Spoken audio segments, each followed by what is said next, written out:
Hey, what's going on, guys? Welcome back for another gaming video. I'm Lero with LeroGaming. We're going to be checking out Overwatch 2, some of the latest news. There's a little bit of an update that I wanted to share with you. We've heard some of the PC requirements that you're going to need to be ready on day one to make sure you can run the game. Now, just to let you know, they are very humble specs. You're not going to need an Elden Ring's 12 gigabytes of RAM or anything like that. For the most part, if you can run Overwatch 1, you probably can run Overwatch 2. Again, the system requirements are fairly modest, but I wanted to share them with you. Now, just a few caveats here. This is going to be for PC only. The console, unfortunately, we haven't heard any information there. You're not going to be able to get access into this first week or two here. You'll be able to access the game maybe a little bit later on at the end of the month in April. Though, again, as the beta opens up, you're going to hear a lot more about that kind of access for console players. But in the meantime, for those on PC, you can check out these system requirements here. And just to add, this will be a 5v5 PvP only.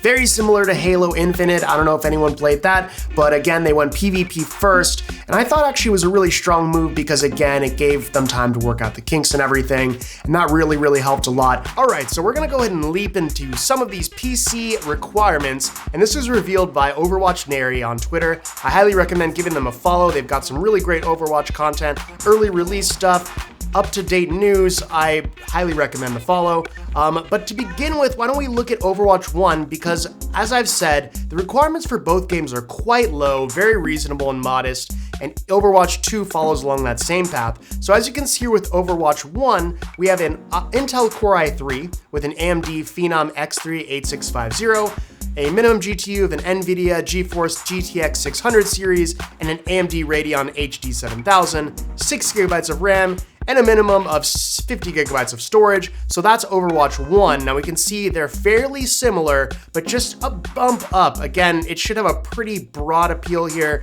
So we can see with the Overwatch 2 recommended PC requirements that we have a Intel Core i7 recommended, and an AMD Ryzen 5 as your CPU. Again, that's gonna run up against some of those 2018, 2017, 2018 models. So that's probably just a couple years old. Again, we're on much higher now, but I think, yeah, if you're running a computer from 2018, you're gonna still meet the requirements there, but we're gonna be starting to push up a little bit higher on that.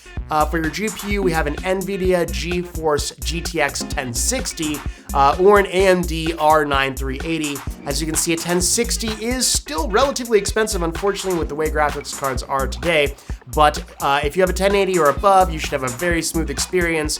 But again, 1060 will still cut it. You're gonna need a minimum of 8 gigabytes of RAM. So again, you're probably gonna need more than that baseline amount that we've seen over the past couple of years. You know, usually it's either 8 to 16 gigabytes of RAM. You're gonna wanna boost that up if you can. I'm running 32, so you know, if you wanna run up to higher frame rates, you're gonna want a little more than 8 gigabytes. And again, we are seeing here with the storage, 50 gigabytes of storage, which again, I think that there could be some content they're maybe not telling us. I don't wanna speculate too much, but it does seem like there maybe is a little bit more than they're letting on. Just with the size, 50 gigabytes, that's a lot more than a few new maps and a hero. But that said, the game was developed before Windows 11 was available, so it is safe to assume it will run on machines still on Windows 10 and earlier. Again, it was made before Windows 11, so we should still see a pretty decent optimization if you haven't upgraded yet. So now, with that all said, why don't we just close up the video here with a few more bits of information. All right, and again, you can see that those system requirements are quite modest. If you've played Overwatch 1, you're very likely to be able to play Overwatch 2, which is great. That said, I wanted to clarify a few more things. Blizzard has said that they're gonna be trying out some new content. We have the new hero Sojourn, perhaps more, new maps, new styles of play. Again, they're gonna be tinkering with things and experimenting with things. So I think that the situation is kind of fluid. We don't know all the details quite yet. I want you to be sure to check back here on this channel in the future. The next video will be about Sojourn, what we know so far. And again, we should hear a lot more solid details sometime soon.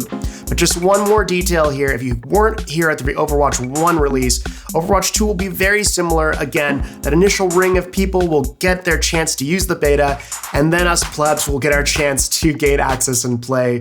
So hopefully I'll have something to share with you there. Maybe one of my Smurfs will get in, and I'll be able to share that with you. And again, you'll be hearing from me first thing. I'll be sharing any news I hear about Overwatch 2 and more. And make sure to check back at the end of April, of course, because that will be when the beta is. And again, there will be a ton more new information on the channel. So hope to see you there. I'm Lero with Lero Gaming.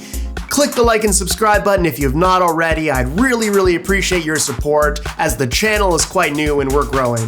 That said, have yourself a good one, and I'll see you in the next video.